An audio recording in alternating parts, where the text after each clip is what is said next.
नमस्कार, मैं प्रज्ञा आपके सामने फिर उपस्थित हूँ एक नई कहानी के साथ। एक बार की बात है, एक लड़का सूरज एक कंपनी में 5 साल से काम कर रहा था। काम ये था कि उसको जंगल जाना था, पेड़ की लकड़ियाँ काटना था और अपनी ऑर्गेनाइजेशन में सबमिट कराना था। वो 5 साल से एक ही सैलरी पर उस कंपनी में काम कर रहा था, विदाउट एनी हाइक। वो बहुत डिमोटिवेटेड था। पर होता है ऐसा कि कुछ समय बाद एक नया लड़का कंपनी में आता है और उसको 1 साल में हाइक मिल जाता है। ये बात देखकर सूरज को बहुत बुरा लगता है और सूरज अपने बॉस के पास जाता है। जब उसका बॉस ये बात सुनता है तो कहता है कि मुझे पता था कि तुम मेरे पास ज़रूर आओगे, पर सूरज, हमारी जो कंपनी है वो रिजल्ट ओरिएंटेड है।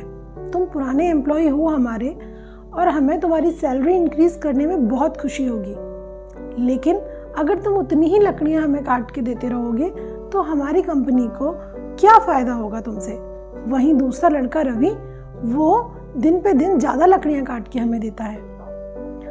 ये बात सुन के सूरज वापस जाता है और बहुत मेहनत करने लगता है, अधिक समय भी देने लगता है अपने काम को, लेकिन वो पाता है कि वो ज़्यादा लकड़ियां तब भी नहीं काट पा रहा।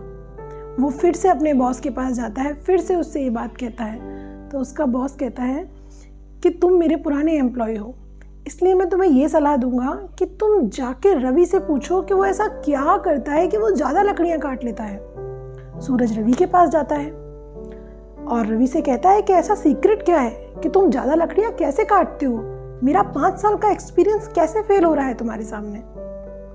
रवि कहता है कि सर, इसमें कोई सीक्रेट नहीं है, बस मैं एक पेड़ की लकड़ियाँ काटने के बाद थोड़ी देर रेस्ट लेता हूँ और उस रेस्ट करने के साथ साथ मैं अपनी कुल्हाड़ी की धार तेज करता हूँ। सर, आप ये बताइए कि आपने अपनी कुल्हाड़ी की धार कब तेज की थी। ये सुनकर सूरज चौंक जाता है, क्योंकि उसको याद आता है कि उसने अपनी कुल्हाड़ी की धार तो 5 साल पहले तेज की थी, जब अपना काम शुरू किया था।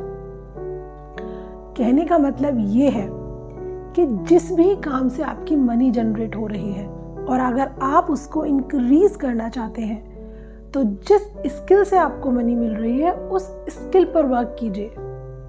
काम के साथ साथ अलग समय दीजिए उस स्किल पर, चाहे आप जॉब में हैं या बिजनेस में हैं या आप अपने किसी टैलेंट से मनी जनरेट करते हैं। उस स्किल को शार्प करने के लिए अलग से समय दीजिए, जिससे आप कम समय में क्वालिटी प्रोडक्ट दे सकें।